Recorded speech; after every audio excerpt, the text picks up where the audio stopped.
నమస్తే welcome to mega 9.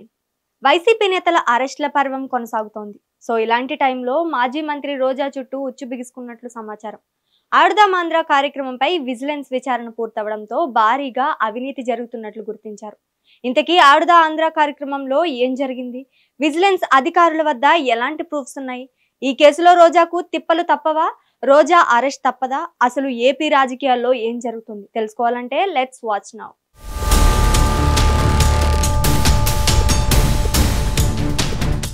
2023 డిసెంబర్లో ఆడుదాం ఆంధ్ర అనే కార్యక్రమాన్ని వైసీపీ ప్రారంభించింది.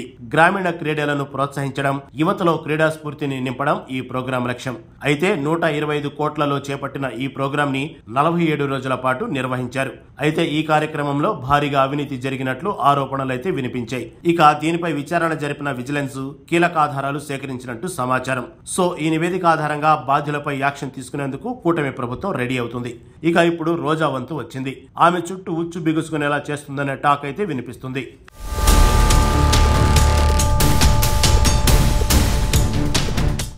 రాష్ట్ర వ్యాప్తంగా క్రీడా పోటీలు నిర్వహించి విజేతలకు నగదు బహుమతులు, క్రీడా పరికరాలు, టీ షర్టులు పంపిణీ చేసింది.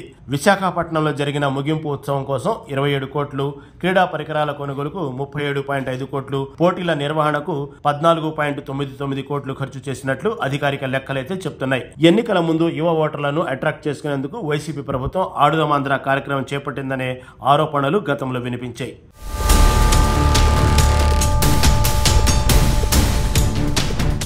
ఇక ఈ కార్యక్రమంలో భారీగా నిధులు దుర్వినియోగం జరిగిందని కూటమి ఎమ్మెల్యేలు ఆరోపించారు. క్రీడా పరికరాల కొనుగోలులో కమిషన్లు, నకిలీ విజేతలకు నగదు బహుమతులు, నాసిరకం కిట్ల పంపిణీ, వైసీపీ కార్యకర్తలకు ప్రాధాన్యత ఇవ్వడం లాంటివి జరిగినట్లు కంప్లైంట్లు వచ్చాయి. 2024 ఎన్నికల ముందు దీనిపై జరిగిన రచ్చ అంతా ఇంత కాదుండి. మాజీ క్రీడల మంత్రి రోజా శాప్ చైర్మన్ బైరెడ్డి సిద్ధార్థ రెడ్డిని టార్గెట్ చేసుకుని ప్రతిపక్షంపై నోరు పారేసుకుంది. ఇక అధికారంలోకి వచ్చిన కూటమి ప్రభుత్వం విజిలెన్స్ విచారణకు ఆదేశించింది.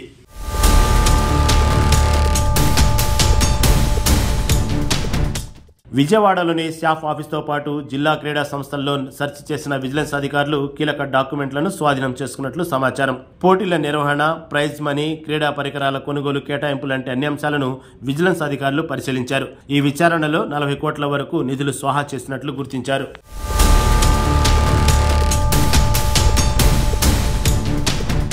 ఇక 2 రోజుల్లో డీజీపీకి ఈ నివేదిక సమర్పించేందుకు రెడీ అవుతున్నారు. విజిలెన్స్ నివేదిక ఆధారంగా బాధ్యులపై చర్యలు తీసుకునేందుకు ప్రభుత్వం సిద్ధమవుతుంది.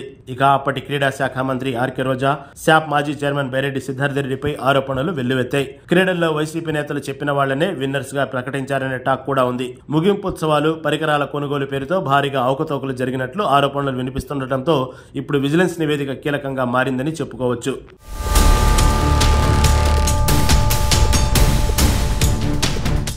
అరెస్టులు జరిగే అవకాశం ఉందని ఊహాగానాలు ఊపందుకున్నాయి. ఆడుదాం ఆంధ్ర కార్యక్రమం క్రీడా స్ఫూర్తిని పెంపొందించాలనే లక్ష్యంతో మొదలైన అవినీతి ఆరోపణలతో వివాదాస్పదంగా మారింది.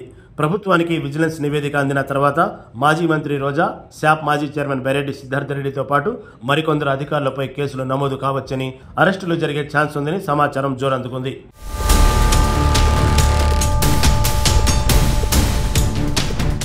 ఇటీవల కాలంలో రోజా కూటమి ప్రభుత్వాన్ని టార్గెట్ చేస్తూ పలు విమర్శలు చేస్తున్నారు, సవాళ్లు విసురుతున్నారు. ఈ నేపథ్యంలో ఆడుదాం ఆంధ్ర అవకతవకల విజిలెన్స్ రిపోర్ట్ ప్రభుత్వానికి చేరుతుండటంతో సర్వత్రానికి ఆసక్తి నెలకొంది. అయితే గ్రామీణ స్థాయిలో సైతం క్రీడలను ప్రోత్సహించడానికి చేపట్టిన మంచి కార్యక్రమం ఆడుదాం ఆంధ్ర అంటూ అందులో ఎలాంటి అవకతవకలు జరగలేదని రోజాతో సహా వైసీపీ నేతలు వాదిస్తున్నారు. మరి ఏం జరుగుతుందో వేచి చూద్దాం.